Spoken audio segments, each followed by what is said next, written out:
Hello YouTube, it's Ryan here with Hobbies of Man once again, and today we are doing a recommendations video.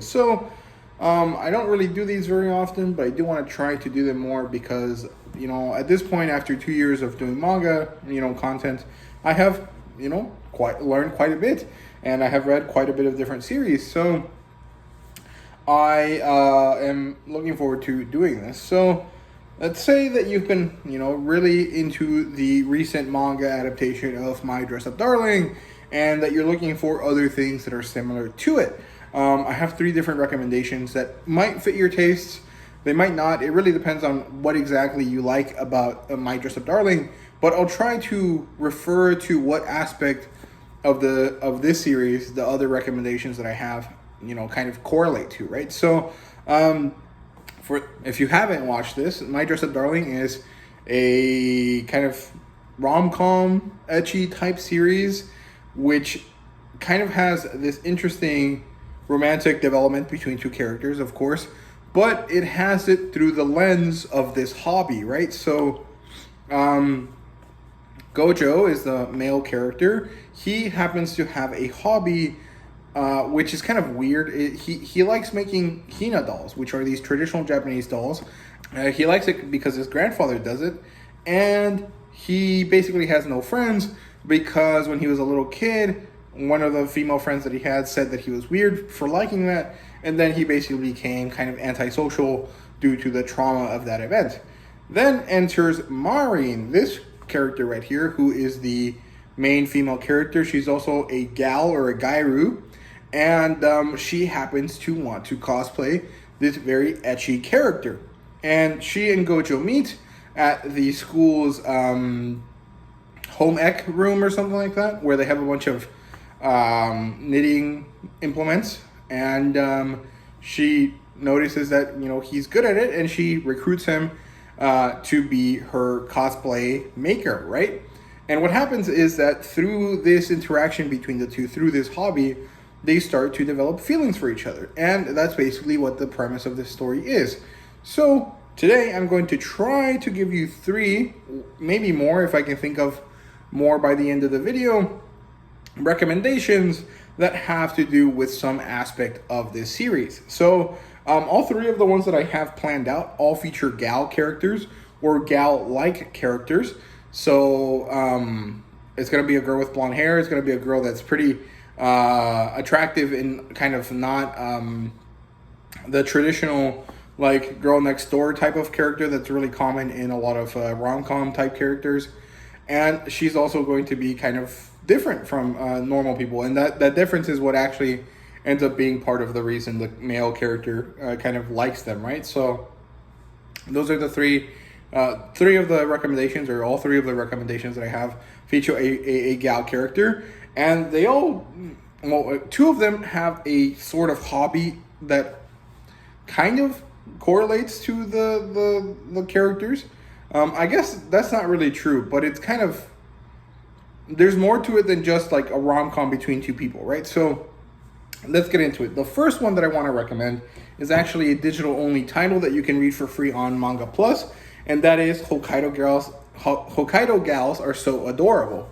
This one is really good. It has a male character that is from Tokyo who happens to move to Hokkaido, which is kind of the Japanese equivalent of the boonies, or the Japanese boonies. It's kind of like someone from New York moving to somewhere in the South, or maybe somewhere more like even removed than that, like kind of somewhere in the Midwest, like Ohio or some shit. I don't know. It's something like that. It's something similar to that kind of idea, right? And he moves from the city to these outskirts, these kind of weird boonies, and he happens to meet a gal there, a girl who happens to be really into these kind of like westernized culture, I guess. That's what gals are into. I'm not exactly sure how to describe it, but basically she's kind of like a bimbo character, right? And she happens to be a very nice person, and she happens to help him learn about Hokkaido and kind of become more comfortable with the place, because he's not really from there, he's never lived there, and there's a lot of differences between the city and Hokkaido. And so they develop a connection, and they specifically don't have a hobby in common or something that brings them together beyond the fact that they meet somewhere and she happens to develop, this kind of interesting attraction with him. However, there's another character who happens to also be a gal type. However, she's a lot more kind of down to earth about it. Who happens to have a video game addiction, and so she and the male character happen to develop a connection and a friendship through that video game kind of lens, right? So this story is really, really good because all of the female characters are wonderful, amazing, beautiful characters, and the male character is actually really good as well. He's not very developed as is common in rom-coms. The male character usually is a stand-in for the reader, and so they happen to not be very fleshed out in order to kind of make it so that the readers can, impose themselves onto him. And but he's not bad. He's actually pretty enjoyable, pretty cool. And I really like this story because I just love the dynamics between the male character and the two big female characters that show up. And the relationship between the two female characters, because they're very good friends. The girl that would play video games was pretty socially awkward. She becomes friends with the male character, and then through him, she becomes friends with the gal character, the main gal character, and then they develop this interesting, powerful connection between all of them. And I really like it. I think it's very good. Yes, it's super edgy. Yes, there's a lot of interesting kind of moments where it's just like focusing on how pretty the female characters are, but it is generally and actually most strongly a wholesome, kind of meaningful series between a group of friends who happen to have romantic interest in each other. And I really like it. I think it's very, very good. So that's number one in terms of recommendation. That's the one that I recommend the most. And it's not necessarily the most similar, although I think it is probably the most similar out of the three that I'm going to mention. But it is one that really focuses on this kind of like positive relationship between the female gal and the main character, right? And it kind of develops both of them at the same time. And the way that Marin in Dress Up Darling and the female character in Hokkaido Gals is pretty similar as well. So there you go. That's number one. So we'll go with that one. Now, number two is Gal Gohan. Now, this one's a little bit controversial because Gal Gohan does have a age gap romance. The main character is Gal Gohan here, right there. This gal. Her name is Miku, Okasaki Miku. And she's a high school student. I think she's about to graduate from high school. And she wants to, and she's being asked to at least do somewhat well in one of her classes so that they can kind of pass her on so that she can move on to, being an adult or whatever. And we have a male character who happens to be one of her teachers. However, the age gap romance isn't necessarily all that bad. My understanding is that most teachers in Japan are pretty young, sorry. They're pretty young in terms of like how you would compare them to American teachers. So their age gap, I think, isn't really that big. However, there is definitely a gap in power dynamics between the characters. If one is a student and the other one is a teacher. However, that doesn't really happen and doesn't come up in the story all that much, at least from what I understand of it, which is just its first volume. And I recommend this one because this one definitely has a hobby attached to the romance development, right? So the first one is mostly the female characters are the same. This one is more like the structure of the story is kind of similar. So, like I said, Miku needs to pass at least something. She has to do something well. And the principal told her, hey man, at least give these teachers cookies or do something nice for them so that, it's like you did something, right? And Miku happens to have actually this problem with this idea because she wants someone to just help her instead of just letting her get by. And the male character here, I think his name is Yabe Shinji, so I'll call him Shinji, happens to realize this as he's trying to help her learn to bake some cookies, which happens to be a horrible situation because she's so bad at cooking, right? And he tries to kind of pass it off as like, oh, it's okay, you did well enough, you tried, that's good enough. And then he realizes that she really doesn't like this attitude and that she wants people to actually try to help her instead of just let her go along. And then he develops a kind of interesting investment in her. And through this investment in getting her to be able to learn to cook and her wanting to be, friends with him and being the only person in his cooking club, they develop this, you know, romantic relationship-ish kind of situation, a lot, at least in this first volume, that kind of derives from their mutual interest in cooking. And I think it's really good. I really love it. I think it's very nice. There's only 10 volumes in this series. I've only read the first one, but a lot of people online like it quite a lot. The Meet the Weeb family dad, he likes it quite a bit. I think he's a pretty big advocate for it on Instagram.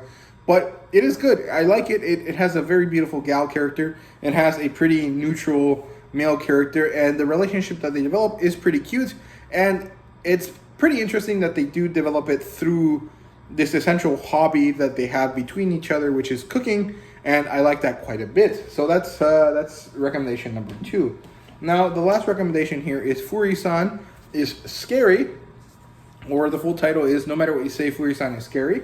And this one is more that the female character is a pretty outgoing force, and the male character is a pretty not outgoing force. That's the main connection here between this and the other stories.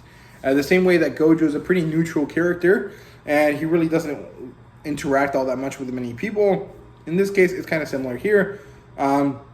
However, I think that more than anything, this is that the female character has a very strong personality, very, not outgoing, but definitely very strong. It's noticeable, a noticeable personality. And the male character has a pretty understated one. So, FURI-SAN is Scary is basically about these 2 kids in high school. The main female character is FURI-SAN, who happens to be labeled as a delinquent because she has a scary face.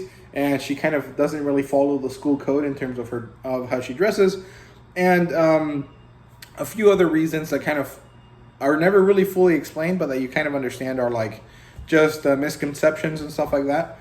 Who happens to end up liking the guy that sits next to her, whose name is Tyra or Tiara or something like that. Tyra, there you go. It's Tyra, and what happens is that she develops this interest in him. And their teacher notices, and so their teachers are starting to put them together in group activities and stuff like that. And they slowly but surely develop a connection in the relationship and this kind of really interesting interaction between each other that I find very, very wholesome. This is actually the one that really doesn't have that much to do with the original story here, which is Dress Up Darling. However, I think it's really, really good. I love the 2 characters. I really enjoy it. It's not really as ecchi as all of the other ones that I mentioned either. So if you want something a little bit more understated in that sense, this is probably the way to go with that. But it's still very good, very wholesome.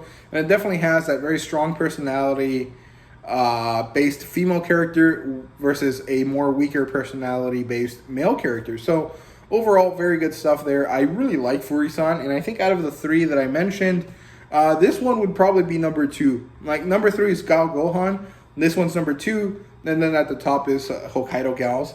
In terms of which one I recommend the most to least, this one is the second spot, even though I put it last. So, yeah, there you go. That's all 3 of the recommendations that I have for you. If you like My Dress Up Darling and want to read more things like it, there's a few other things that I could have said. I could have said Rent a Girlfriend, which is something that in my head is pretty similar. But once you look at it, there really isn't anything connecting the 2. Kazi is a horrible character. Chizuru is a wonderful character, but she really can't carry the whole series by herself. And really, there isn't that kind of wholesome development between the 2, between Kazi and Chizuru. So you can't really say that the Rent a Girlfriend is similar. However, in my mind, they are because the art styles look similar to me. And so I always think of them in the same kind of vein. But, there's other things that I could have said as well. I could have said Beauty and the Feast. I could have mentioned Wotakoi. I could have mentioned Komi-san. But I don't think any of those really match any of the major tones or themes or kind of major plot points of My Dress Up Darling. So I think I'm going to leave those to the side. The only 3 recommendations that I want to make today, like I said, are Hokkaido Gals, FURI-SAN, and Gal Gohan. So there you go. That's 3 recommendations for you. And I hope you guys enjoyed the video. If you did, please leave a like, subscribe, and comment down below. Let me know what you thought. And thank you guys very much for watching. See you guys later.